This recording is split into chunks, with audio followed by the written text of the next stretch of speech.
Hey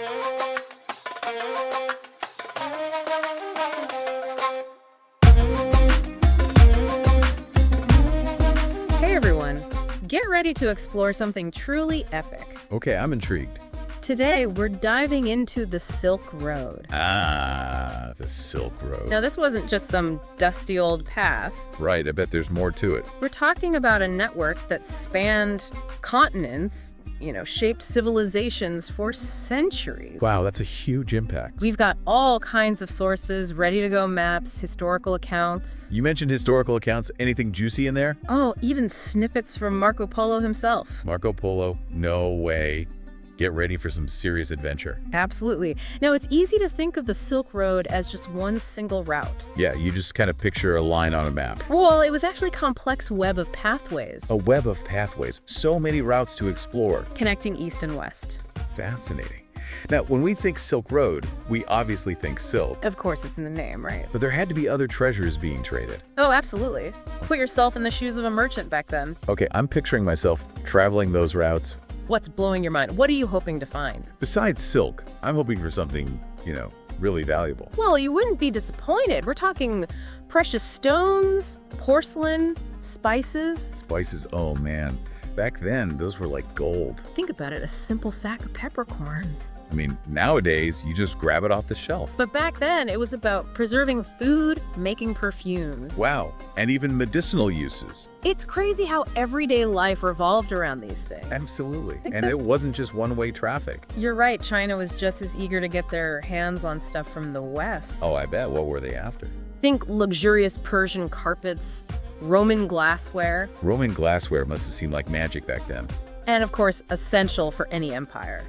Horses. Makes sense. For transportation and warfare. Exactly. So it wasn't just about fancy goods, right? This exchange was a catalyst. A catalyst for what? For something much bigger. It's like the original globalization. Centuries before the internet. Wild. It's fascinating how the flow of goods led to a flow of ideas. Yeah, like a ripple effect. Religions, philosophies, even musical styles traveled along the Silk Road. I can imagine all these conversations happening in those caravanserais. Stories from different worlds colliding. It's giving me serious wanderlust. Me too. But this wasn't a luxury cruise, was it? Oh, definitely not. I'm guessing the journeys were rough. Our sources paint a pretty intense picture. Intense in what way? Well, imagine crossing the Taklamakan Desert. They don't call it the Sea of Death for nothing. The Sea of Death?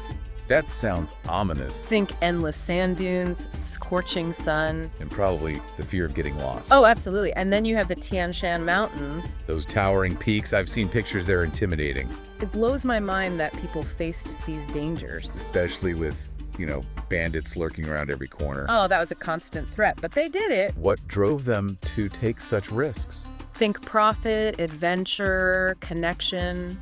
It's like that basic human desire to see what's beyond the horizon. To experience new cultures firsthand. Maybe with a really good guide and a whole lot of luck. Speaking of which, there are these legendary oasis towns along the way. Oasis towns? Oh yeah. Places to rest and recharge. More than that, there were vibrant hubs. What kind of hubs? Think Kashgar, Samarkand. Those names sound so exotic. Picture bustling marketplaces, goods from all over the world, the air thick with the scent of spices. That sounds amazing. A real sensory overload. Merchants, pilgrims, scholars, all coming together. It must have been like a cultural melting pot. Exactly. And these stops weren't just about refueling. Right, they were about exchanging stories, languages, customs. It's like each encounter added another layer to the Silk Road's story. Okay, you've convinced me. Kashgar and Samarkand are going on my travel bucket list. Mine too. But we can't talk about the Silk Road without mentioning one very famous traveler. Oh, I know exactly who you're going to say, Marco Polo. Exactly, Marco Polo. But, he wasn't just this lone adventurer striking out on his own. I mean, that's how I always pictured him. This is the real story. His journey actually coincided with a pretty pivotal period in the Silk Road's history. Oh, what was happening then? The rise of the Mongol Empire. Yes. Genghis Khan, fearsome warriors. Exactly. But their impact on the Silk Road. Yeah, it seems kind of counterintuitive, right? Conquers and trade. That's where it gets interesting. They ushered in an era of relative peace and stability. So, less conquering, more peacemaking. You could say that. It's known as the Pax Mongolica. Pax Mongolica, that does sound a lot more peaceful. Right. And this had huge implications for the Silk Road. Okay, I'm all ears. How did this Pax actually play out? Well, the Mongols unified a massive chunk of Asia. So they were in control of a huge area. Exactly. And under their rule, many of the barriers to trade and travel just disappeared. So it was like a giant free trade zone. Centuries before the concept even existed. Wow, the Mongols, accidental globalization pioneers. That's a funny way to think about it. Yeah. But it wasn't just about economics. Of course, there's always a cultural impact, too. Yeah. Think about it. Increased safety on the roads, traders felt more confident, pilgrims could travel more freely. Makes sense. And scholars could share ideas without fear. Exactly. Leading to a flourishing of art, science, religious thought. So a golden age, thanks to the Mongols. It's one way to look at it. But as with all empires, Their influence doesn't last forever. exactly, the Mongols' influence waned. And something new took its place. By the late 15th century, a new force was emerging, maritime trade. Ah, yes, those adventurous Europeans, always sailing off to new lands. Finding those sea routes to the east. Makes those long and dangerous land routes seem a bit less appealing. Exactly. The rise of maritime trade gradually eclipsed the Silk Road. It's like the world itself shifted direction. You could say that, but even though its heyday ended, the Silk Road's legacy. It didn't just disappear, it left its mark. Absolutely, we're still talking about it centuries later. So how do you see its impact? Well, think about it. The Silk Road laid the groundwork for our modern global trade networks. It's like the ancient ancestor of what we have today. In a way, yes. It fostered that spirit of exchange and interconnectedness. That shaped art, science, philosophy. Across continents, it's in our DNA. It's pretty amazing to think about. And the Silk Road story isn't just confined to the past. Oh, there's more. What are we missing? In recent years, there's been a resurgence of the Silk Road concept. Wait, are you talking about the Belt and Road You Initiative? got it. China's ambitious project. I've heard about it, but I'm still a bit fuzzy on the details. What's the big picture? Imagine a massive infrastructure project What kind of infrastructure? connecting Asia, Europe, and Africa through a network of roads, railways, ports. Wow, that's a huge undertaking. They're essentially taking the ancient Silk Road and supercharging it for the 21st century. So not just recreating those old routes. It's about building something new, even more ambitious. And what's driving this? Is it purely economic? It's a mix of factors. Okay, break it down for me. On one hand, China wants to boost trade and economic cooperation.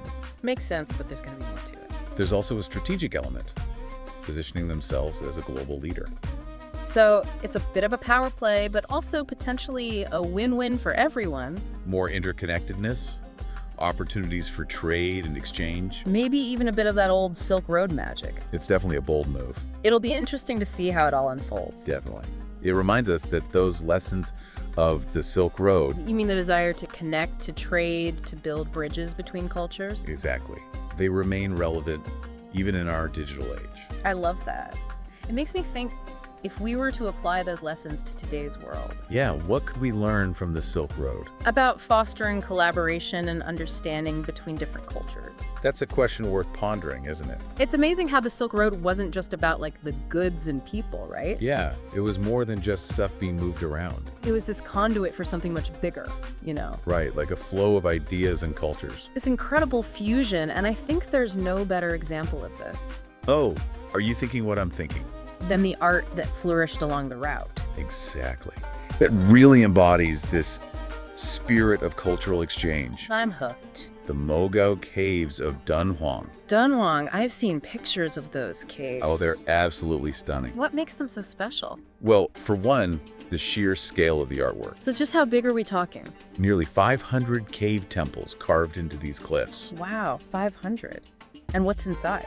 filled with thousands of Buddhist murals and sculptures, It's like an entire history of art and spirituality. preserved for over 1,000 years. That's mind-boggling, but it's more than just Buddhist art. Oh, absolutely. Hmm. It's about how the Silk Road brought together all these different influences. I'm picturing a mix of styles. Imagine Indian, Chinese, Central Asian, even Greek styles all blended together. Wow, a real melting pot of art. Each culture added its own touch to this grand canvas. It must have felt like stepping into another world. Absolutely. And these caves weren't just places of worship.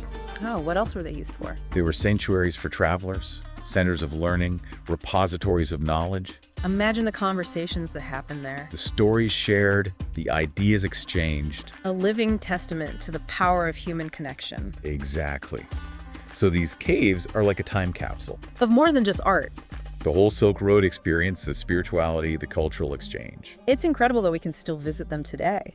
It's a UNESCO World Heritage Site. I bet they attract visitors from all over. People come to marvel at these treasures and connect with the spirit of the Silk Road, It's like the Silk Road is still whispering its stories to us. reminding us that history is alive, it shapes who we are. And when we look at the Silk Road, We see that despite our differences, we humans have this desire to connect, to explore. to exchange ideas and create beauty. It transcends time and cultures. So, as we wrap up our deep dive, What's the one big takeaway you hope our listener will walk away with? I'd say the Silk Road wasn't just a route on a map. It was a testament to human possibility What happens when cultures meet, ideas collide, people from different worlds come together? and create something new. That spirit of exchange, collaboration, pushing beyond boundaries. That's something worth holding on to. It can inspire us to build a more connected and understanding world. Beautifully said. So, to our listener, keep exploring. Dive deeper into the history, the art, the cultures of the Silk Road. As you journey, consider this. What can the Silk Road teach us about collaboration, understanding the human spirit of exploration? Keep those questions in mind. Until next time, keep exploring.